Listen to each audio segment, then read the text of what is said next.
हिमगिरिशृङ्गम् उत्तुङ्गम् भारतमातुर्मणिमकुटम् हिमगिरिशृङ्गम् उत्तुङ्गम् भारतमातुर्मणिमकुटम् गङ्गा यमुना सिन्धु सरस्वती प्रवहति मातुर्हृदयतटम्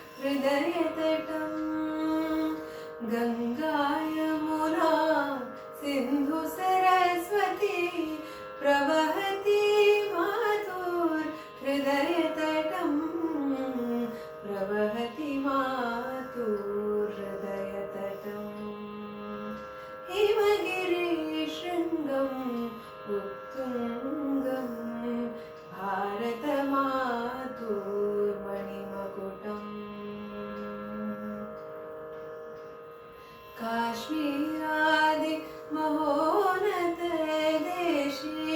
विकसन्त्यधुना कुसुमानि काश्मीरादि महोन्नतदेशे विकसन्त्यधुना कुसुमानि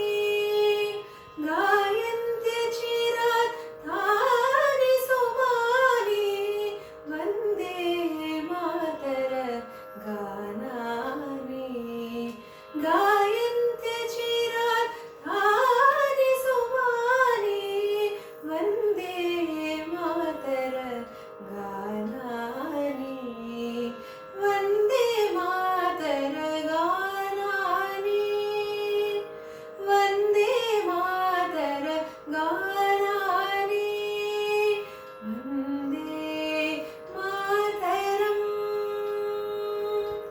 Vande Mataram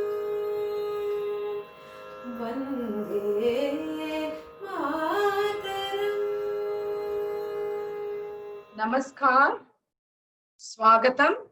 Welcome to everybody to this session of Namaste 2020, brought to you by the Center for Soft Power with support from ICCR and SVSR Deemed University.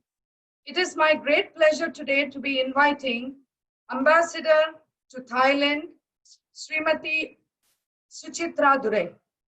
We are really fortunate that she accepted to be with us today. I also welcome all the panelists. And before I give you the profile of Ambassador Suchitra, which is very interesting, and she's an amazing person, I would like to mention that the invocation was given by Shweta Mohan, a Carnatic musician, and it was very nice of her to do this recording for us. This session is about handmade in India. India's handmade, handcraft culture goes thousands of years ago and is buried in the hoary mists of history. Right from the Sindhu Saraswati civilization to the present day, we come across handcrafted material in such exquisite manners and in such diversity. And there is a certain a certain kind of approach to handcraft, because it is an approach of doing something with the divine. I mean, you go to the potter and you find him in a sort of a meditative mood when he's making his craft. And same with we have a gem palace here.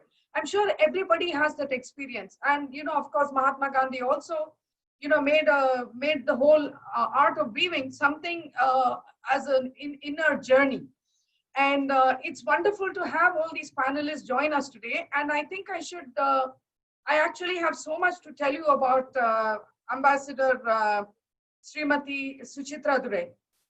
She is our special guest, and since joining the Indian Foreign Service in 1988, Srimati Suchitra Durai has served in various capacities, both at the headquarters and abroad.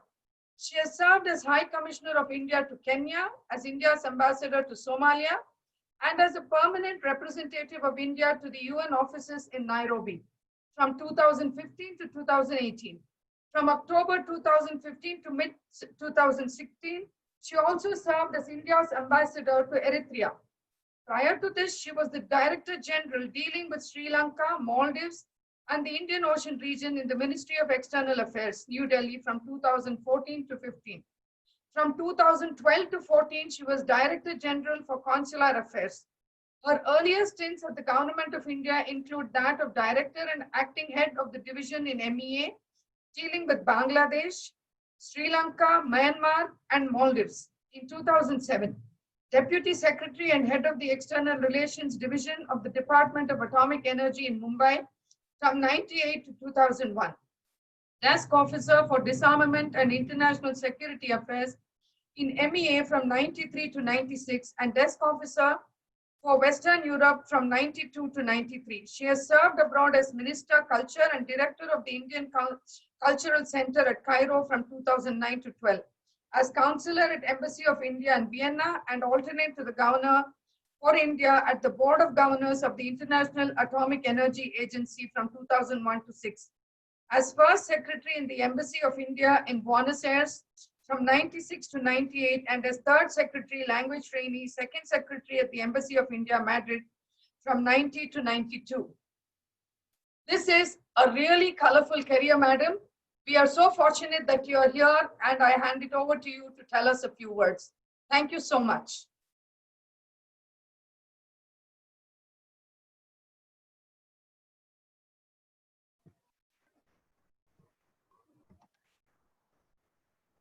Thank you very much for those very kind words, Srimati Vijayalakshmi ji. I'm very honored to be invited by the Center for Soft Power in this very important and very topical utsav that you are organizing of India's soft power.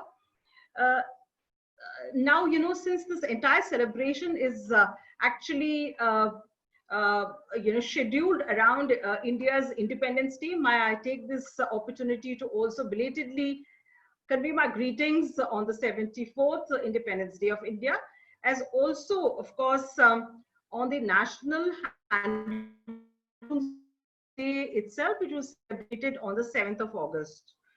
Now, the term India's soft power, of course, is used very often, and most people are familiar with the concept. But this is actually, the term itself was used by Joseph Nye, of course, about 2 decades ago. And since then, there's a lot of discussion on what is soft power, what is hard power, and what is, in fact, smart power, which combines to two.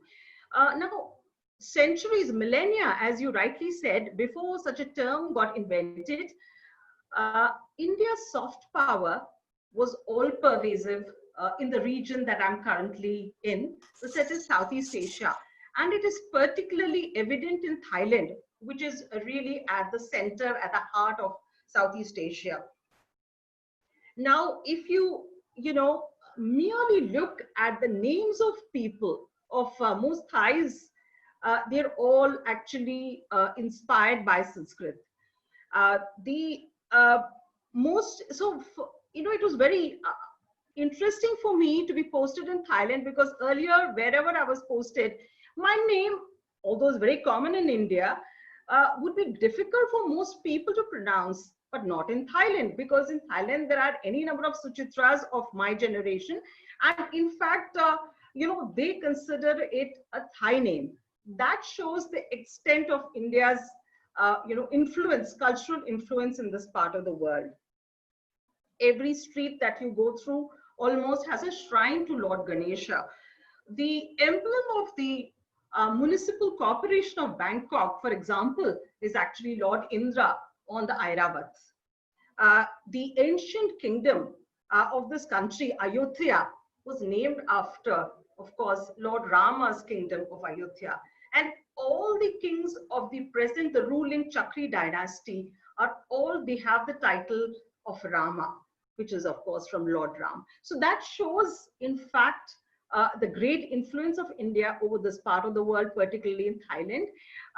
The dominant religion, of course, is Buddhism, which came from India, but underlying that is a very strong layer of Hinduism, which is known as Brahmanism in Thailand. And mixes together in a very harmonic traditions of animism, of respect for ancestors, for spirit worship, and it all comes together in a very unique highway.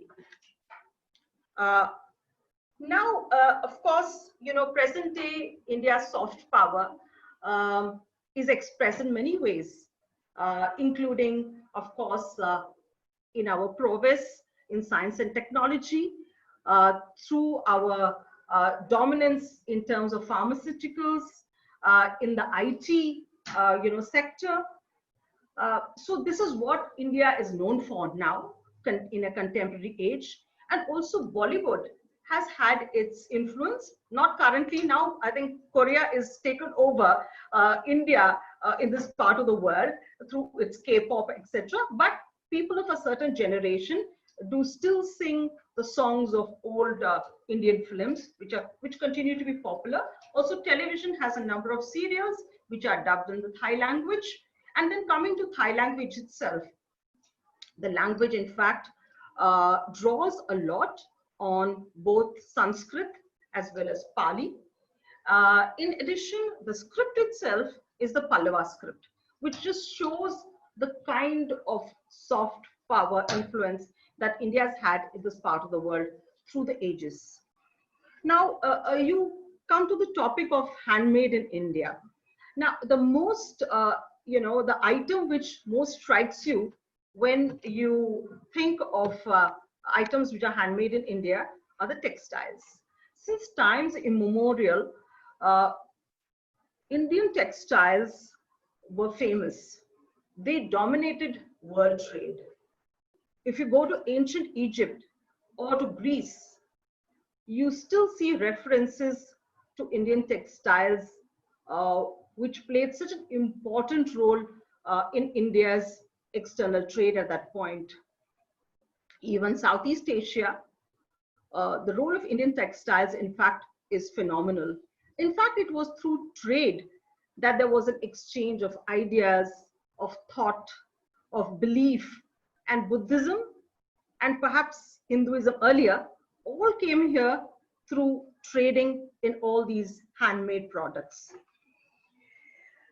Even if you look at cuisine, for example, in present-day Thailand, in southern Thailand particularly, there's a lot of influence of many of the spices that we use in India, of the use of turmeric, which is widely prevalent there, certain kinds of dishes, including the Masaman curry, for example, which is a variation of the term Musalman, was brought in by Indian traders and through Arab and Persian influences in southern Thailand.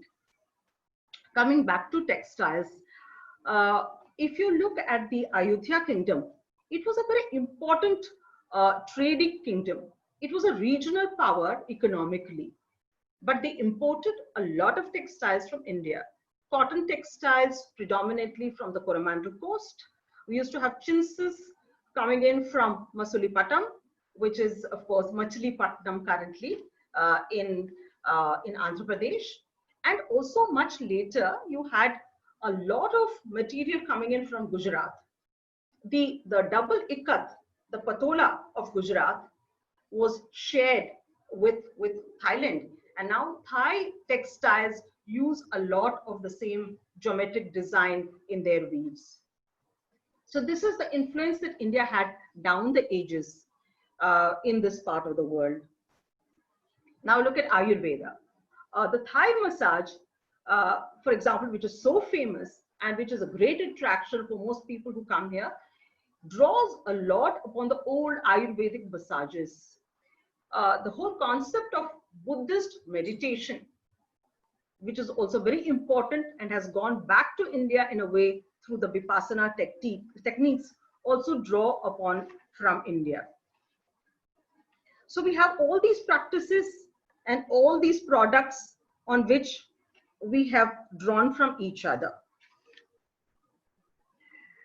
When you look at, for example, the Swadeshi movement, you made a reference to it. Handlooms and handmade products are so intrinsic to the current Indian identity, because they really got a revival in 1905, when in Bengal, the whole concept, the Swadeshi movement began. And this was later coalesced into Gandhiji's own Satyagraha movement. And as you rightly mentioned, the charkha, the khadi cloth, that became a byword for us. And the importance given to cottage industries also soon after India's independence has continued this particular tradition.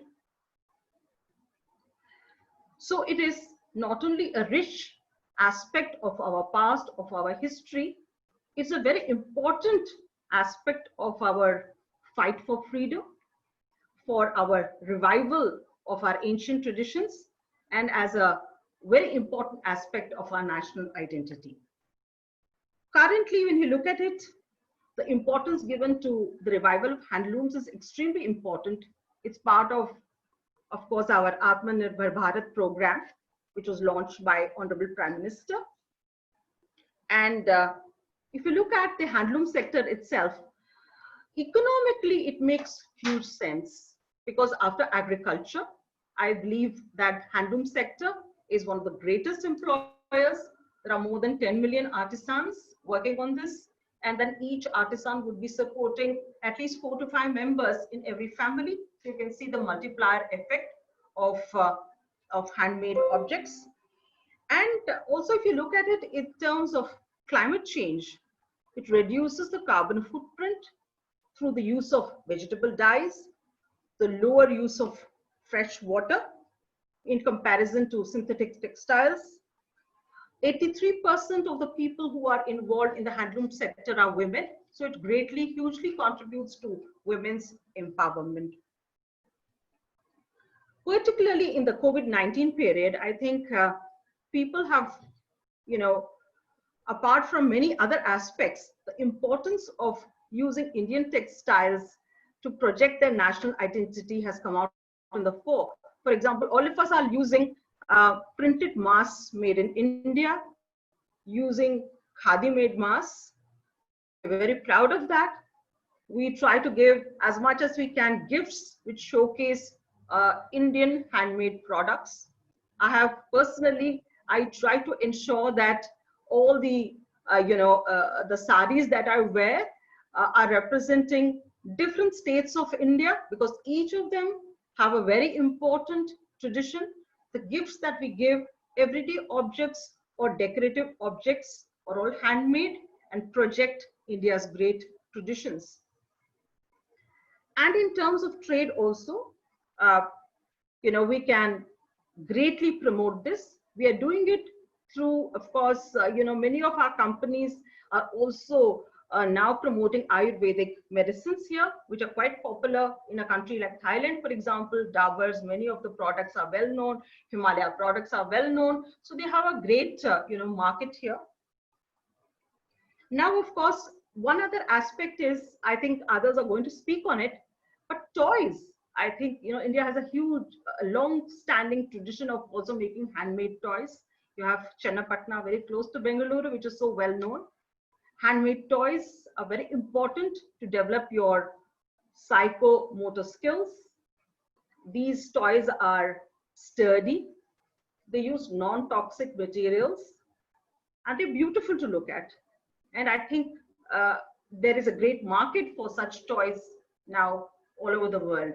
And we, of course, as Indian embassies, are doing a lot to promote what is handmade in India. However, when we look at it, I think all of soft power, it's not just a one-way street. It's a two-way process. We learn from the influences of other people, even as we give. And all of cultural diplomacy and cultural exchanges are really about exchanges and about mutual respect and mutual understanding. And even as we give, what can we learn from the others? So I'll just give you 2 examples from Thailand, which I think they've done brilliantly.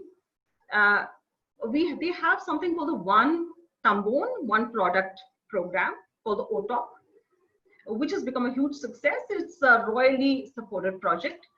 And it really focuses every district in the country focuses on one particular product, which they do it with great perfection. And frequently there are markets and public fairs and festivals where the top leadership of the country comes in, and people are encouraged to buy it. And many of the big, five-star hotels here try to actually use these OTOP products as part of their furnishings. So they take real great pride in what they produce in a handmade way. This, in fact, this OTOP idea was shared by our mission with the Honorable Chief Minister of Uttar Pradesh when he had visited Thailand some time back. And now you have in UP itself the ODOP program, which is one district, one product program. So that is, I think, one best practice which one can think of. The other thing is the way they have been promoting Thai silk. If you consider 250 years ago, actually most silk to Thailand came from India. Indian silks were famous. They continue to be very famous. They were used in the royal court by royalty. There were specific patterns. There were specific designs which was used for both ritual worship, and it continues to this day. However, over time, Thai has also now developed its silk. It's very well packaged, beautifully presented, and that is something that we could learn from the Thai side on, presentation, how to make a beautiful thing even more beautiful by the way it is packaged. So thank you very much. I wish the discussions all success. I think the flyer is beautiful. I just saw a coffee filter. This is what we use daily in our home in Chennai. And I use, of course, the stainless steel version, which is not as nice, but the brass one is the one which gives really the essence, which contributes to the aroma and the flavor. So I think what you're doing to revive all these old traditions and to package it and to promote it, not just within India, but all over the world, is a wonderful initiative. So thank you very much. Namaskar. Thank you so much, Ambassador Suchitra Dorai. Your opening address gives us a good impression of how peaceful relations with a neighboring country can be mutually beneficial, both spiritually as well as in terms of trade. Under the stewardship of Ambassador Suchitra Dorai, the Indian Embassy in Thailand has been doing wonderful work in the field of art and culture. We would like to showcase one video which was kindly shared by ICCR in Thailand. Kotiji, please could you share that? नमस्कार, मेरा नाम सुनहरी है। मैं SVCC का छात्र हूँ। आज मैं एक कविता पढ़ूँगी। कविता का नाम तू ज़िंदगी खोजी उसे समझने की कोशिश ना कर है। Please enjoy. तू ज़िंदगी खोजी उसे समझने की कोशिश ना कर। तू ज़िंदगी खोजी उसे समझने की कोशिश न कर। सुंदर सपने की ताने बाने बल। सुंदर सपनों की ताने बाने बल, उसमें उलझने की कोशिश न कर। चलते वक्त के साथ तू भी चल। चलते वक्त के साथ तू भी चल, उसमें सिमटने की कोशिश न कर। अपने हाथ को फैला। अपने हाथ को फैला, खुलकर साथ ले। अपने हाथ को फैला, खुलकर साथ ले। अंदर ही अंदर घुटने की कोशिश न कर। अंदर ही अंदर घुटने की कोशिश न कर। मन में चल रहे युद्ध को विराम दे। मन में चल रहे युद्ध को विराम दे। खामख्वाह खुद से लड़ने की कोशिश न कर। खामख्वाह खुद से लड़ने की कोशिश न कर। तू ज़िंदगी खोजी उसे समझने की कोशिश न कर। तू ज़िंदगी खोजी उसे समझने की कोशिश न कर। कुछ बातें पकवान पर छोड़े। कुछ बातें पकवान पर छोड़े। सब कुछ सुलझाने की कोशिश न कर। सब कुछ सुलझाने की कोशिश न कर। जो मिल गया उसी में खुश रहे। जो मिल गया उसी में खुश रहे। जो सुकून जी ले वो पाने की कोशिश न कर, जो सुकून जी ले वो पाने की कोशिश न कर। रास्ते की सुंदरता का रुख था, रास्ते की सुंदरता का लुत्फ था, मंजिल पर जल्दी पहुंचने की कोशिश न कर, मंजिल पर जल्दी पहुंचने की कोशिश न कर। तू जिंदगी को जी, उसे समझने की कोशिश न कर, तू जिंदगी को जी, उसे समझने की कोशिश न कर। धन्यवाद। Thank you.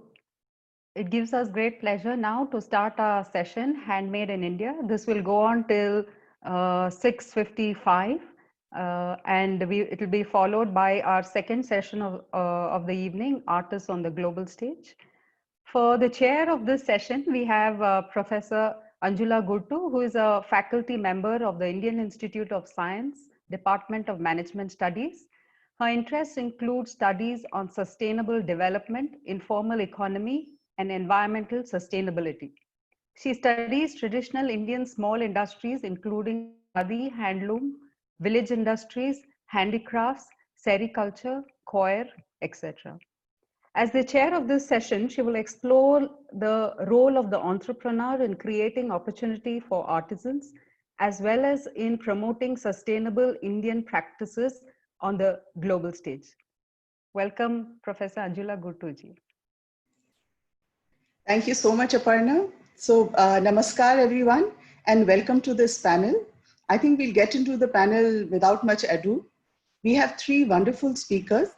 We have Mr. Sudhir Kasriwal, Mr. Archish Madhavan, and Mr. Ishan Khosla for today. Before we move on to Mr. Sudhir Kasriwal, our first speaker, just a few points. Each speaker has about 15 minutes to speak, after which we will take the question and answer sessions. And the reason why we're taking it at the end is because there can be a common response to your question. So in that sense, all three speakers would have an opportunity to respond to you. And so you can type your questions relatively in the end of the three presentations, if I can say, because listen to the speakers first. In the question and answer box, it's there on your screen somewhere, you would be able to locate it. So you can put your question and answers there, and I will try and take as many questions as possible. Take it to our speakers. So starting with our first speaker, and welcome again to Handmade in India. Our first speaker is Mr. Sudhir Kasriwal. He is a fifth generation jeweler, photographer, and a vintage car collector. So Mr. Kasriwal's ancestors were brought to the Pink City in the middle of the 19th century by the local rulers to develop jewelry and to develop the jewelry industry. He now heads the family firm Gem Palace, which was founded in 1852. And so Mr. Kasriwal is a many-faceted, very prominent person in Jaipur, and he has richly contributed towards strengthening Jaipur's place on the international tourist map, not only because of his business in jewelry, but also as a photographer. He has many awards, incidentally. I'll just talk about two. One is he was awarded the Maharaja Savai Man Singh Award for Excellence in Photography. And in fact, if you look at his screen, you can also see some of the amazing photographs behind him. And he was also awarded the Tamra Patra, by the governor of Rajasthan in recognition of his contribution to photography on the Rajasthan Foundation Day. So welcome, Mr. Sudhir Kasriwal, and it's over. Thank you. You have 15 minutes. Okay, thank you. I'll share the screen and then start. We have our next speaker then. I'm really sorry, everyone, for this interruption that has happened. I mean, we had practiced it, but I guess with technology, all of us are still figuring out and learning this technology. So hopefully we will have him again as our second speaker. Till then, we will move to our second panelist, Mr. Archish Madhavan. He's the co-founder of the organization called Zista. You can check about the organization online as well. They have some very, very interesting products there. So Archish has had years of experience as a marketing professional, working with large multinational organizations and very key leadership roles. he has a passion for travel and hiking as well. And he had founded Zista with a few more other friends. And because he loves to work with different artisan communities and catalog their traditional knowledge. So Zista actually is a very, very interesting organization which has brought traditional uh, household items which were done in traditional material as well onto our digital platform so that all of us can actually have an experience with it and also use it. So over to you, Archish. Thanks a lot, Angela, and thanks a lot, for the software team to have me as one of the panelists here. Um, uh, my name is Archish. I'm one of the founding partners of this venture called Zista. Zista is actually derived from the Sanskrit word Shishta, which means traditions. So our focus, just to stop, are you all able to see my screen? Yes, yes. Yeah, perfect. Okay, yeah. So, so this Zista was started with a focus around how do we revive traditional wisdom, and this happened over a period of our traveling to different rural parts of India, and connecting and engaging with a lot of different craftsmen. And in the process, we realized that there is so much of traditional knowledge that resides with different communities, and slowly, we are losing out on that knowledge. And that was the genesis behind, the thought behind the venture itself. So our focus was around how do we, there's so much of traditional value, and how do we capture it, how do we document it, and how do we share it with people. And we also realized that a lot of these craftsmen, so who have been making these products traditionally with different in a traditional way, are in pockets which don't get that much of prominence. And we realized that there is the significant work that we can do in collaborating with them. And the thought process was also to make sure that we directly work with this artist middlemen, and that way we are able to share their history, share their journey also, and make them part of this venture, and not just as a buyer or a supplier kind of a relationship. So our focus is a lot, as much as in terms of promoting their craft, is also the history behind these clusters with whom we work. So currently we work with close to almost 22 clusters across India, and these are clusters who have and our focus is so they are doing a lot of work around craft, jewelry, and I think this globally there is a lot of acknowledgement to some of our craft skills. But when compared to them, these craftsmen who actually work in making some of these most brilliant and exquisite work in terms of from the home and kitchen perspective, they don't get that much of in terms of visibility and acknowledgement for the craft and work that they do. So that's something that we want to build.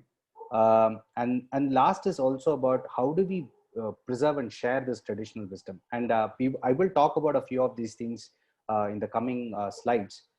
There is so much of knowledge, and there is a lot of knowledge which has got corresponding scientific information as well, that supports supports the validation of this knowledge also. So that's something that we've been actively doing at Zista. So just to give an example, okay, these are some of the craftsmen whom we went, and when we captured the information, the work that they were doing, we did some photography and we did some shoots to capture the essence of work that they do. The left side you see is something. This is what we call a soapstone vessel. It's something that's very unique, and you get only in Tamil Nadu. Not many countries actually do it. There's one setup there's some history of soapstone being used for cooking in Brazil, in South America, but that's also recently developed. But this history dates back almost like 300-400 years. And the soapstone vessel is completely has to be handmade. You cannot make it by machine. This is something that has to be done only by hand. But this is the craft aspect. The other one that you see is also the one that they make, which is very, very authentic Tamil, this thing is called a Iyachombu. This is the tin vessel, which is made of pure tin. And that is something that completely has to be handmade only. You cannot make it by machine. So it takes almost like 4 or 5 hours to make each one of these vessels. And the last one is also one of our most, this thing is also called the railway grade iron that they use in one cluster, which is located in Tamil Nadu. Though I focused a lot of effort around Tamil Nadu here because that was the first phase, because me coming from Tamil Nadu was the first area of focus. So slowly we built across different parts of the country as well. But the reason why I'm using some of this is to show that one, the craft work that is needed or the skill level that is needed to work on some of these materials and to create great cookware and something that you can use in your home, it needs a lot of skill. And at the end of the day, because of whatever been the history, we have not given that much of importance, and going forward we want to like build it for these artisans. Just on the other aspect is in terms of, so one is the making of this product. Does it make any sense to use these products in our homes? One, there are a lot of, that's where we try to map the scientific and the ancient knowledge that we have.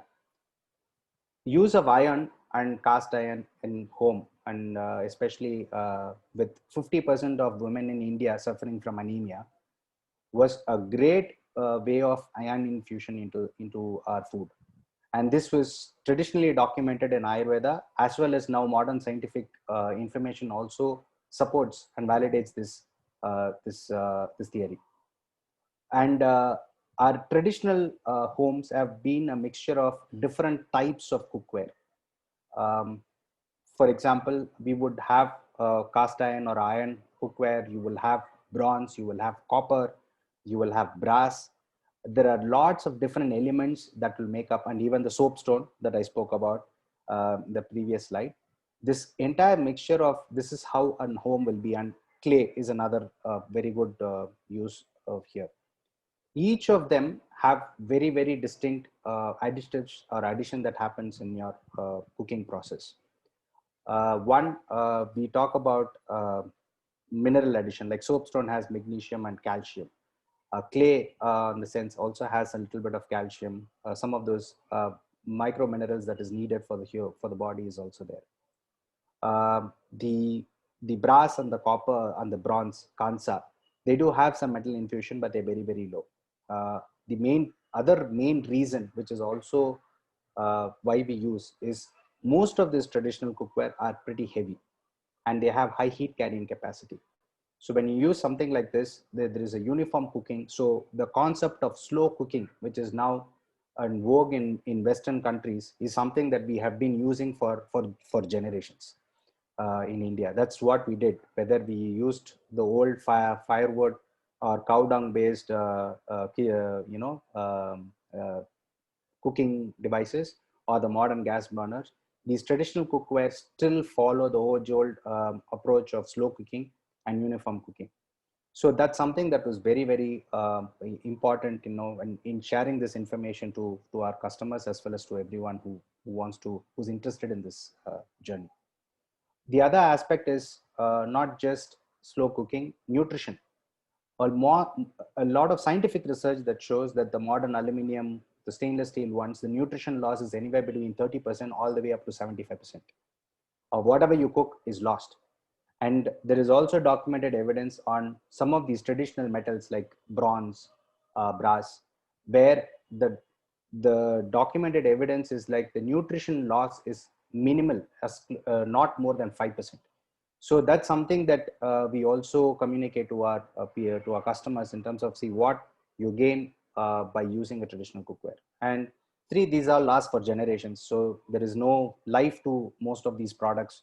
That some of you might have seen things that have been passed on from from the grandmothers to mothers, and now to you, age-old products, but they have such that you can use. So that's something, that's the life of these products that we talk about.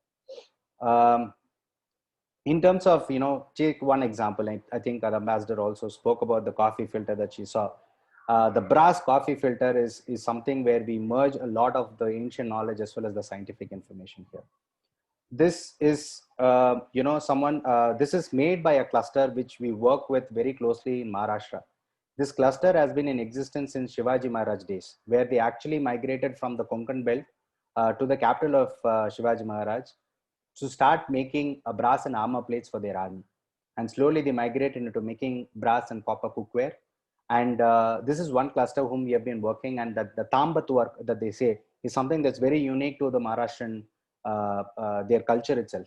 And this cluster actually recreated what we wanted in terms of a brass coffee filter with the old design and everything.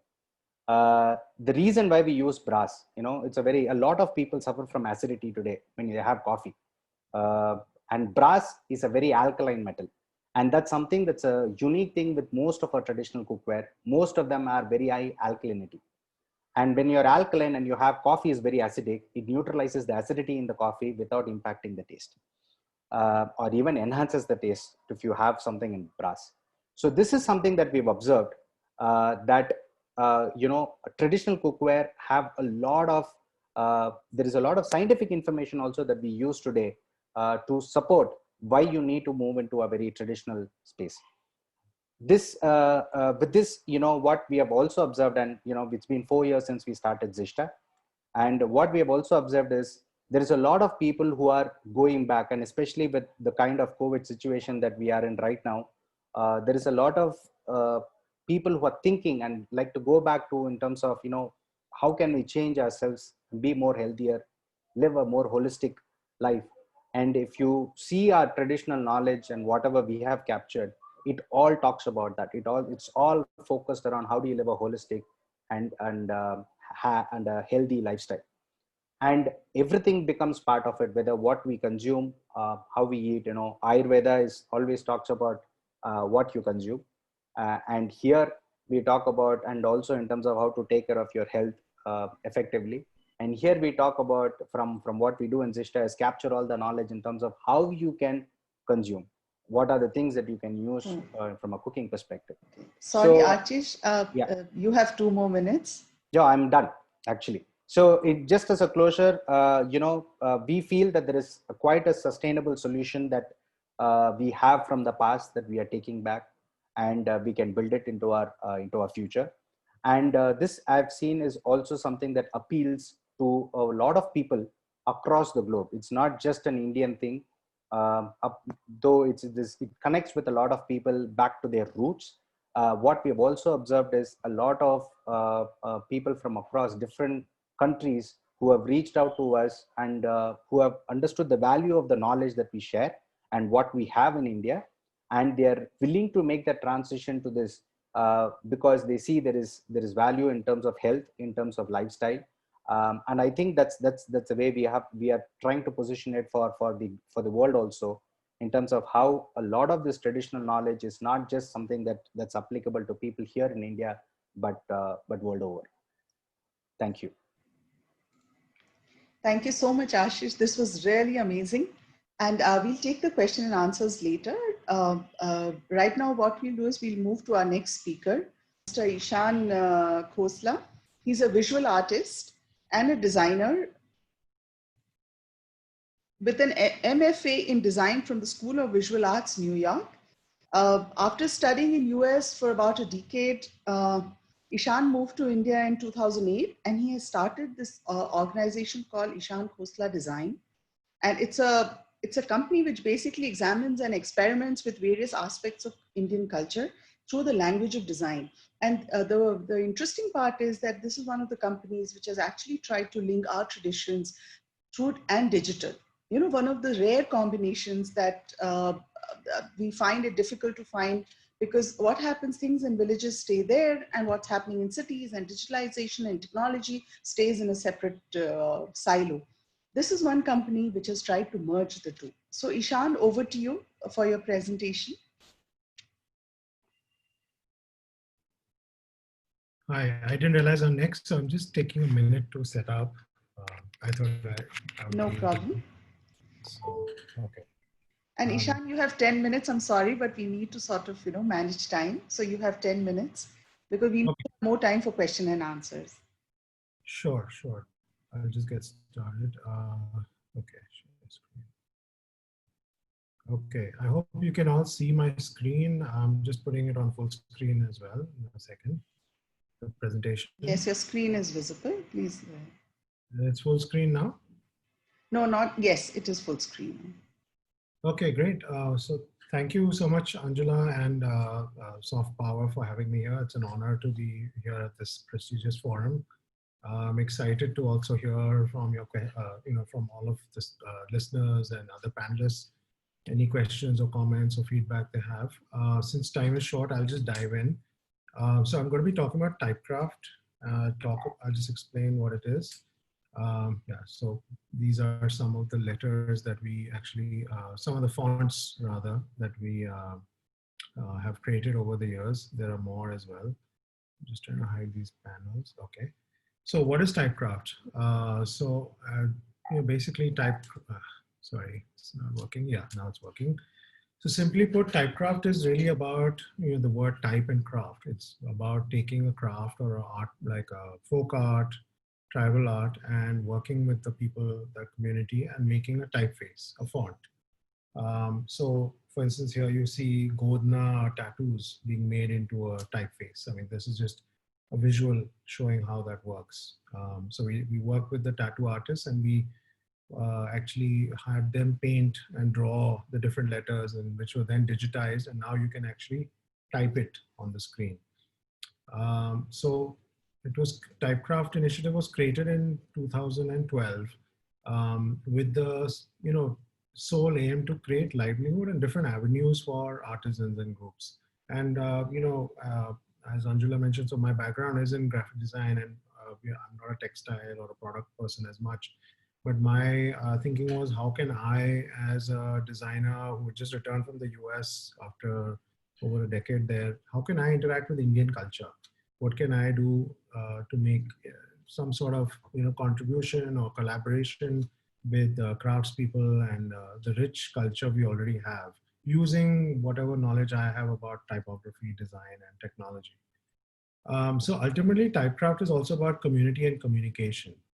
I'll talk about this more in detail later this time, but in a nutshell, what I'm trying to say is that we are creating a mode of communication, like a typeface. So this is not letters. These are, you can type just like with any font or typeface. You can actually communicate with it, right? And its community is there because it is a connection to the people who have made, who we have collaborated with, right? So it's their DNA and their identity is part of this as well. So this is not like something like a Western font like Helvetica or something, which is totally neutral. It has no connection to any community or culture in that sense. Here, there's a embedding of community inside the font itself. So why is Typecraft important? Well, one of the things is it is unprecedented, and not to sound arrogant or anything, but it is something that is a world first. So why is it a world first? Because no one has ever made a typeface from craft, folk, or tribal art before.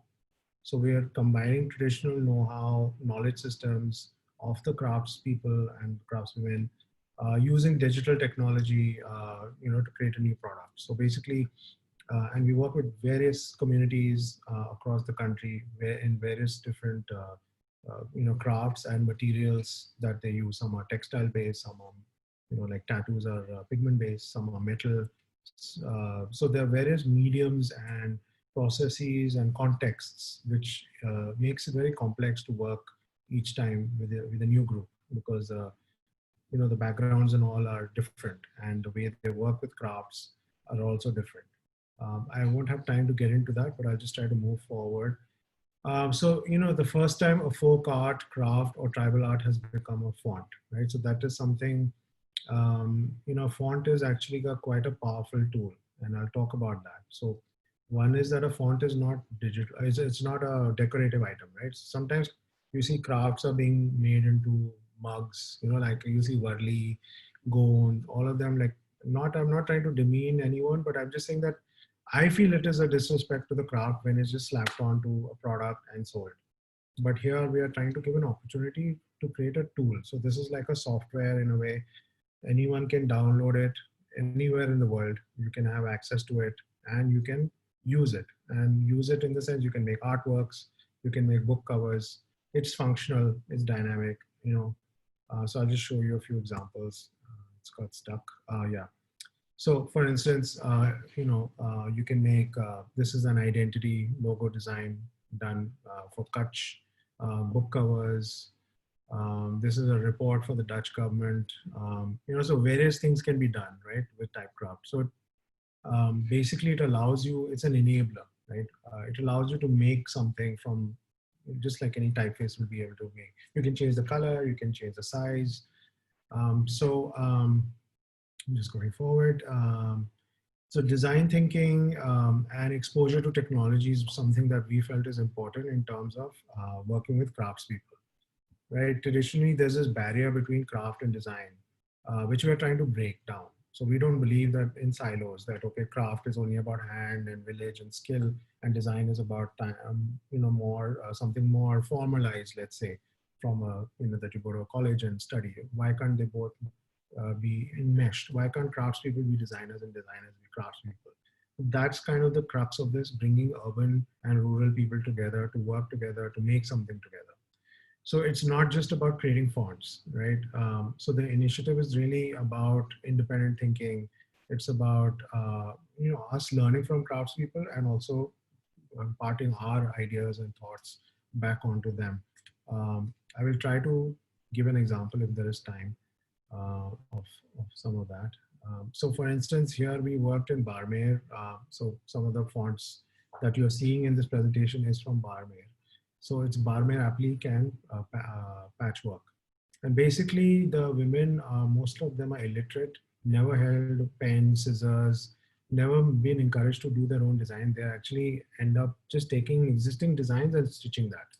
So here we started with paper. We started with thinking and making rather than just asking them to implement something. So we not only challenged them to come up with new design, but also over time, what happened is that they started learning the letters. Alphabets are so emphasized that we noticed 2 girl children of the family who are not going to school. By the end of the workshop, they had started going to school, and we were wondering, how did that happen? And I think someone told us that because there's so much emphasis you guys are giving on letters, they said, oh, maybe the child should go back to school or something like that. So we were very touched that, okay, these things can make a difference. Which we always believe it does, but when you see it, it actually moves you. And so here we are working with Suf craftswomen, and here we've created a game. So again, we're not working straight with textiles or with the medium. We're asking them to think and work like design in a design school. So it's like a design 101, right? How you learn to make form and positive and negative space, Gestalt principles, etc. And they're really allowed to have fun and experiment and do things on their own. And these are things like here, Nirmala is doing something that usually women are not supposed to have done in the past. They are mainly involved in the final finishing. So we're really trying to see how can we, get them to push themselves, not only to learn a language, a skill, but also as a design thinking. Obviously, livelihood is a major part of this. So the idea is that all of these workshops are helping them attain livelihood, but also by selling the fonts, we are hoping to generate more income for more such workshops and interactions. Because time is short, I'm just have to rush through this because I wanted some major points to come through later. Really, we are focusing on empowering women. We really believe that women are the gatekeepers of society, especially in a village. And so I think it's about creating pride and empowerment and skills, but also literacy is an important aspect. And so, yeah, we believe that where there is a woman, there is magic. This is a quotation by a very famous feminist in the US. I just blanked out on the name, but this is something we believe is at the core of village communities, and so we really believe in the skill and the power of women to change, to be an agent of positive change. So we think Typecraft is like just a kind of an exchange happening. Ultimately, it's also their DNA, it's their work, it's their community, it's their language. We are just helping transform it, and we may end up with a digital product, as you're seeing, but the starting point is always a handmade, right? So that's the essential. We are just transforming the handmade medium into another form. And an important aspect is that it is an archive as well, because a lot of crafts unfortunately are disappearing, or they're also transforming, which is normal.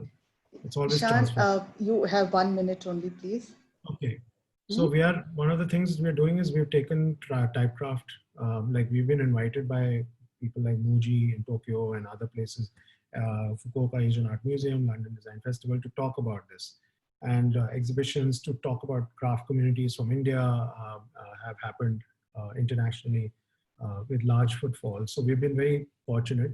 One last thing I'd like to touch upon is that Typecraft is also about literacy.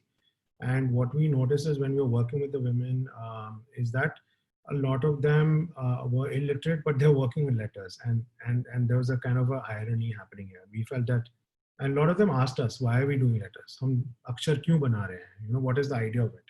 So one of the things I wanted to emphasize is that we want to get into technology, and EdTech is a big area. I mean, especially now with COVID and all, there's a distance learning happening. How can we use craft and take it into even another level where we actually bring it into an app for children to learn? It's also about humanizing education. It's about like if I'm in Bihar, I'm learning Kakha from Madhubani.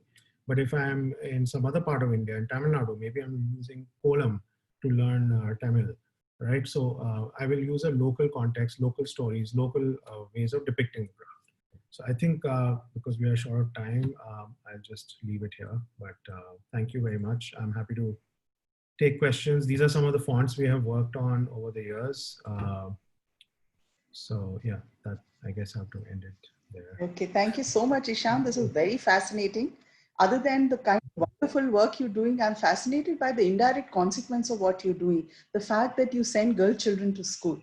That was really fascinating. And thank you so much for this lovely presentation. We'll take the question and answers in the end. Now we will move on to our next speaker, Mr. Sudhir Kasliwal. Now, actually, we will not have a presentation here because his files is actually. Anjula ji, sorry to interrupt. We've just got the files. Oh, they got it. Okay, could you just speak to the speakers and we'll send the files? We give us 5 minutes. Fine. Thank you. Okay, fine. So I think we'll start. Mr. Sudhirji, are you there? Will you start the? You can start the talk, and then we can. The presentation can also come side by side. Is that okay? Okay, he's not around.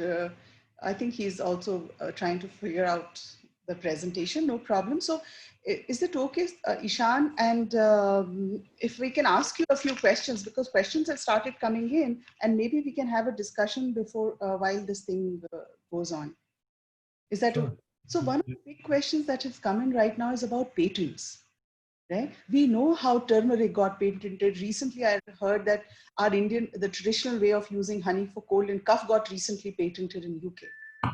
We face this very, very often. So one of the questions that has come from our participants is, how do you deal with this whole issue of patents? Who's the question for? This is for you, Ishan. Okay. So, I don't know how patents work so we are creating something which is an intangible heritage. And I mean, of course, you can patent these fonts. Is that what the question is alluding to? That correct. So the chances that somebody else will take and end up patenting this technology are high. Are you? So, okay, so I'll clarify. So one is that it's not a technology that we've invented. Typefaces already exist. What we're doing is we're transforming a craft into something that is usable in a technology, like say on a presentation like Keynote or in a Word file. So, we are transforming something that is physical into digital. I mean, it's not much different than someone taking a photograph of a craft and then scanning it and then using it. What about design patenting? These designs are new. I'll just clarify one point. The difference is here we have the support of the community. We are engaging with the community. They know what's happening. They are a participant of it, and it is all transparent. Everything has been mentioned. We also work for NGOs, so it's all people who are already engaging with the community. So they're very aware of what is going on and what is happening. And I mean, ultimately, in terms of like, I mean, if someone wants to use the font and do something else with it, a third party, who we have no control, we can't control that. Just like if I buy a cushion or something and I scan it and I make duplicates, or you know what I mean? So in that sense, there is no control. If that's what the question is. Maybe Or is the just question, to add, sorry, I could just add more to this in terms of what we are looking at is in something called more than patent, something called GI tag. So geographically indexed tag. This is something that we work extensively with a lot of clusters, and that adds a lot of value. Like turmeric got GI tag. Let's say for turmeric, there is this place near in Maharashtra, near Nagpur. That turmeric is actually GI tagged for the highest percentage of curcumin that is there in wherever you know, that's the only place where the percentage of curcumin that is present in turmeric is the highest. So that way GI tag actually helps us, and that's where the government can help a lot of these clusters, because sometimes these crafts may be difficult to get, you know, a patent aspect of it. But getting it geographically indexed, the GI tag actually plays a lot of value. Some of these clusters do have where we work with, but some of them, it's just that lack of knowledge, amount of education that's there, these kind of impacts them getting the GI tag. Like the soapstone vessel that I showed about, the application was done in 2012 or 13, but it got rejected. But this is the only place that you can make it. So somewhere, if the government plays an active role in getting these GI tag, then we will have a much better, you know, at least the clusters will benefit out of it. Okay, thank you so much. So my next question is actually for Ambassador Suchitra. Ambassador, are you there? Can we?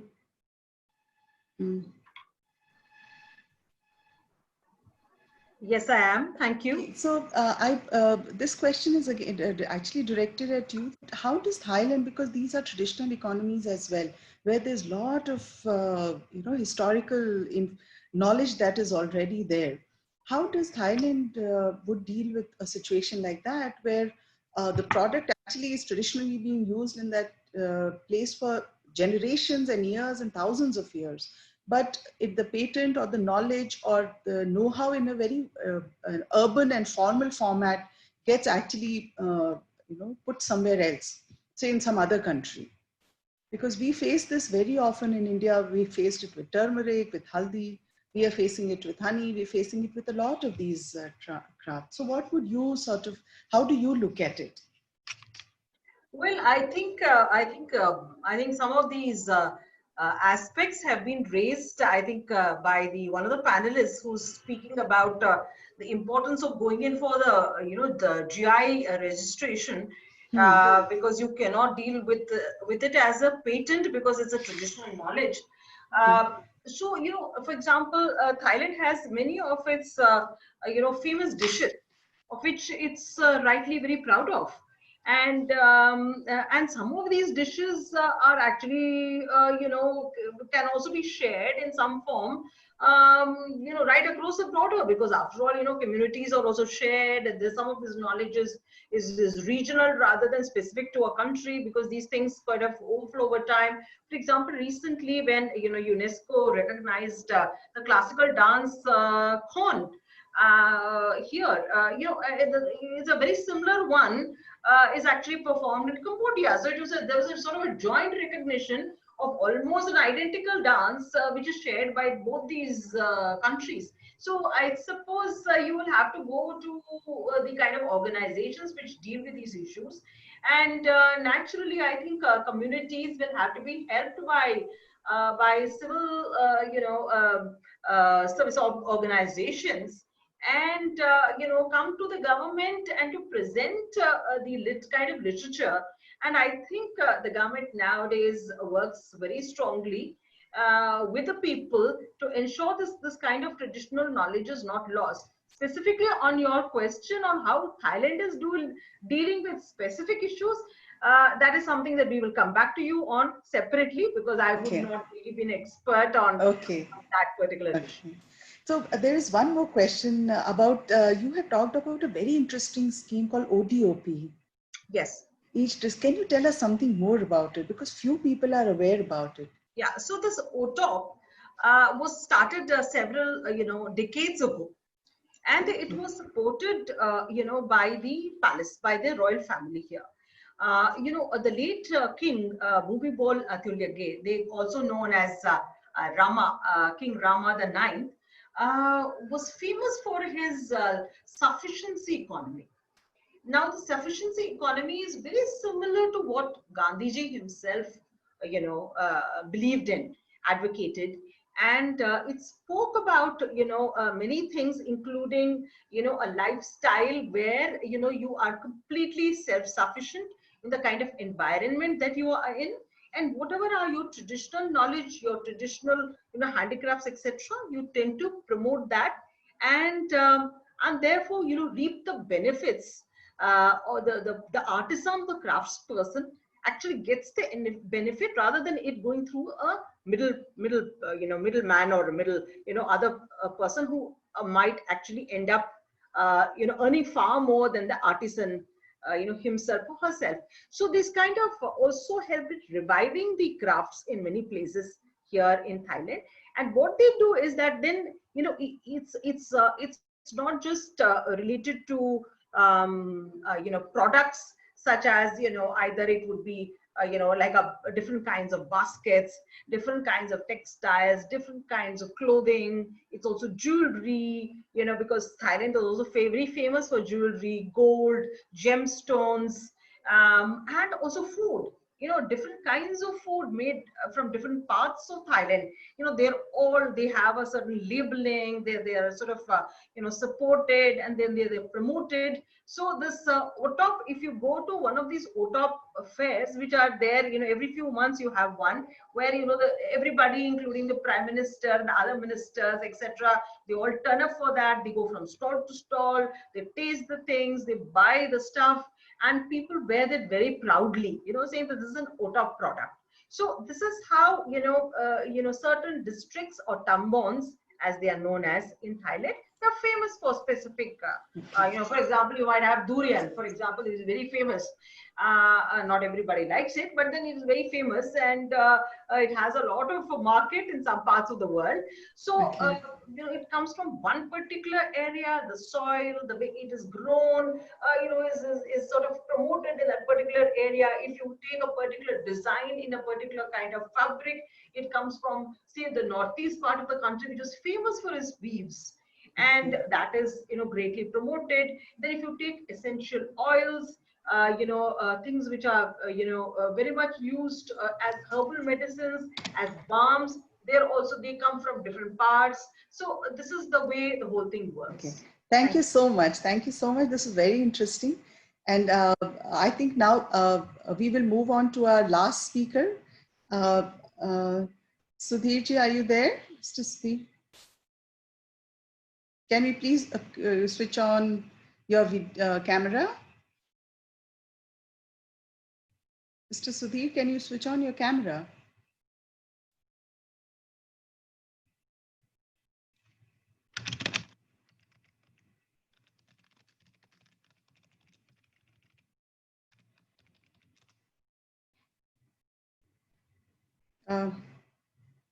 Okay, I think you can just probably summarize, Anjula ji. I'm not sure. We'll have him over next weekend.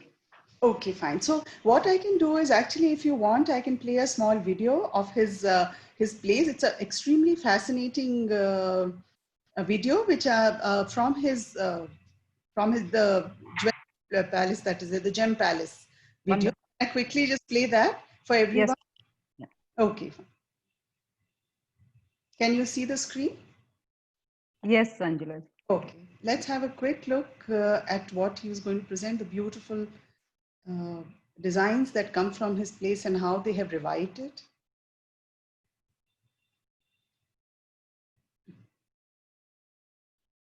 So I'll go to the heritage and maybe we can have a quick look at the history. Right. This is, so if people can also have a look at this, you can read it through on the net. about there. So they have actually documented how it has gone. Our heritage in Meenakari work has gone from 1700s to now. It's a beautifully well-written piece. I would request all our attendees and as panelists to have a look at this. And we can also have a look at the heritage, the family, and their role of how they have played back this. From centuries, they have been working on this and promoted this particular beautiful craft. Yeah?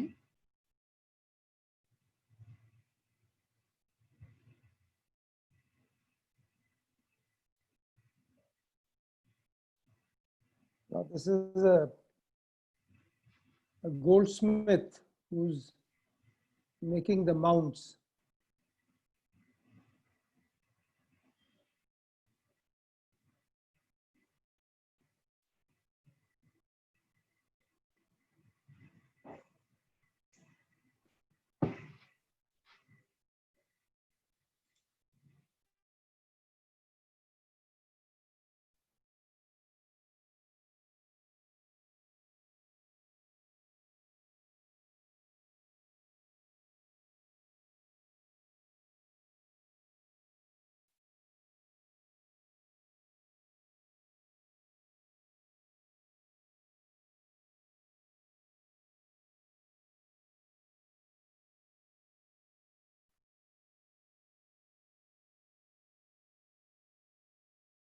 Anjula ji, please unmute.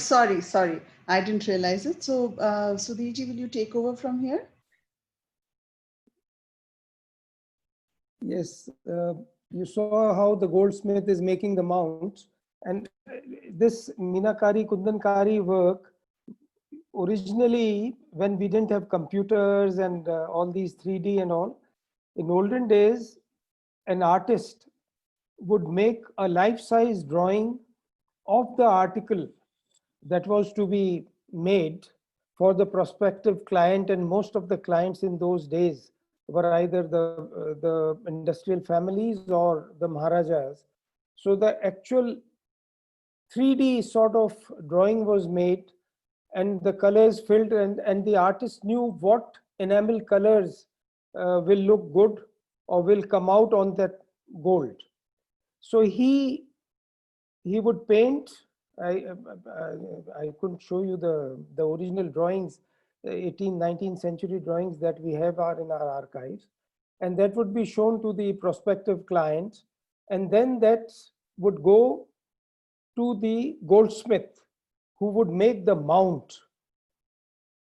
And after that, it went to the enameler who would do the engraving and enameling. And then it would go to the jadia or the stone setter. And after that, if it was a piece of necklace or jewelry, to the stringer who would string pearls and ruby beads or whatever. And so this process is a long process.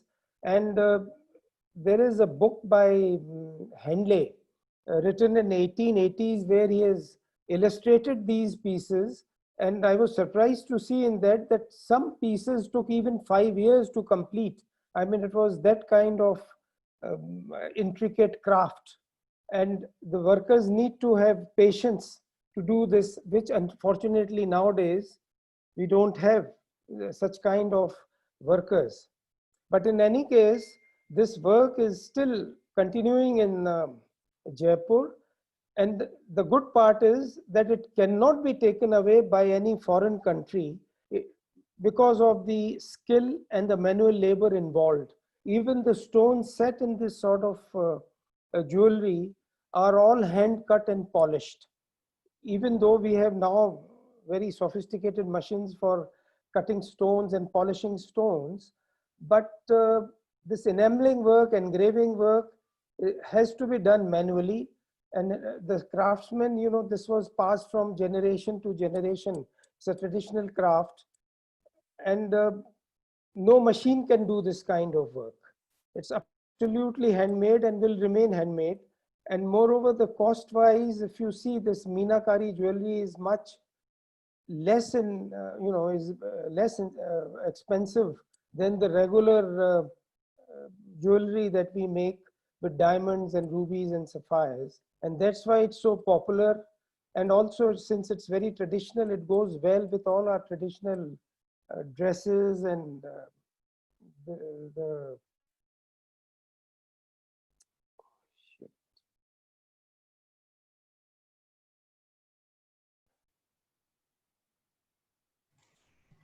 Should I share some of your work? sorry? Should I share some of your work? Yeah, if you can. Have you got?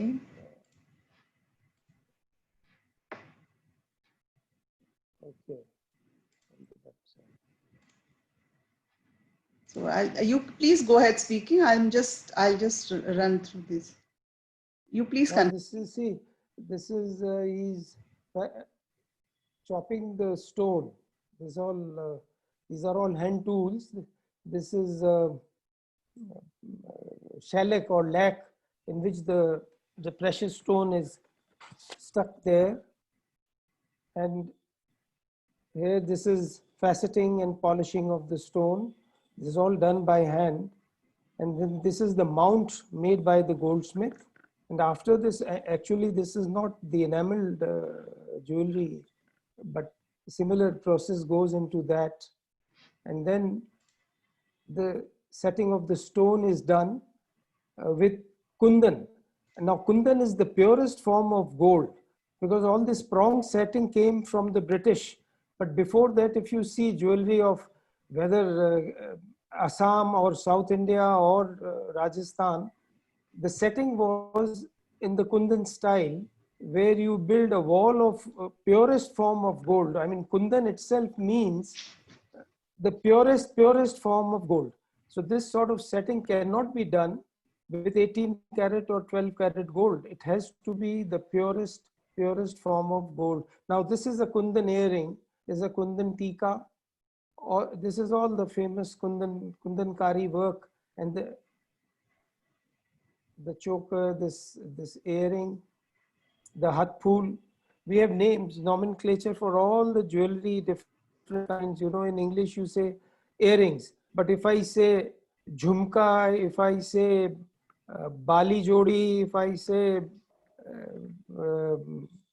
kanoti, it means they are all earrings, but they have a different nomenclature. Whereas in English, you only say earrings. At the most, you can say chandelier earring. Now here, this model is wearing our choker done in the same style, set with rose-cut diamonds.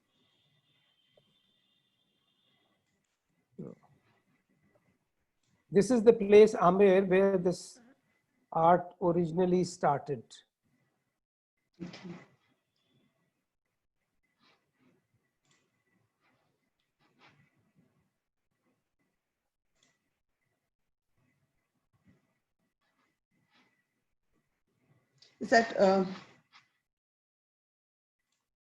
Is that okay? Now, would you like to? Yeah. We just have 2 more minutes. Would you like to conclude something about this art? Oh, 1 second.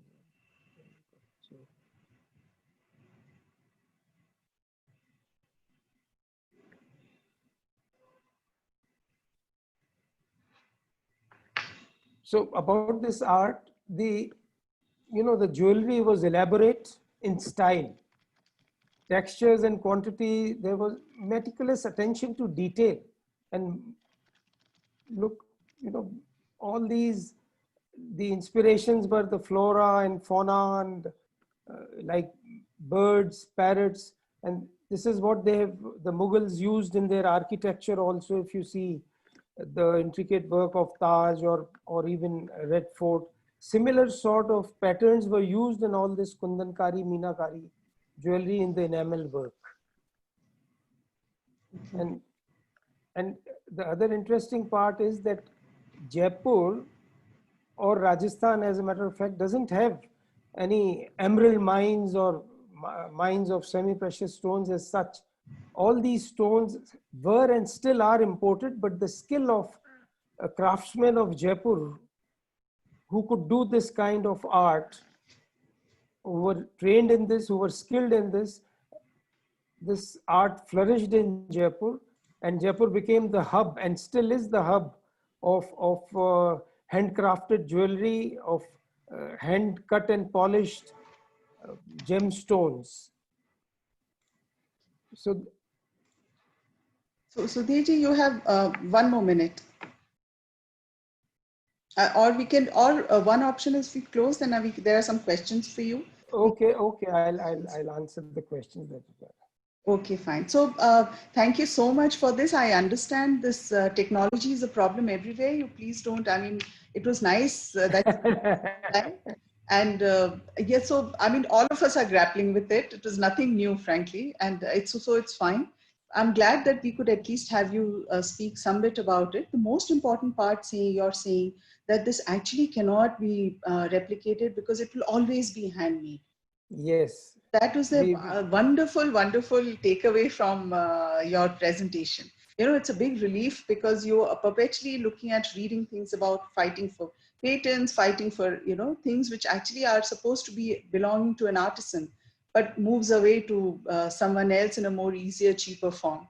So my question is, Swati has sent a question which is actually for everyone, but I would request you to answer as well, saying that, so linking corporates and this handmade.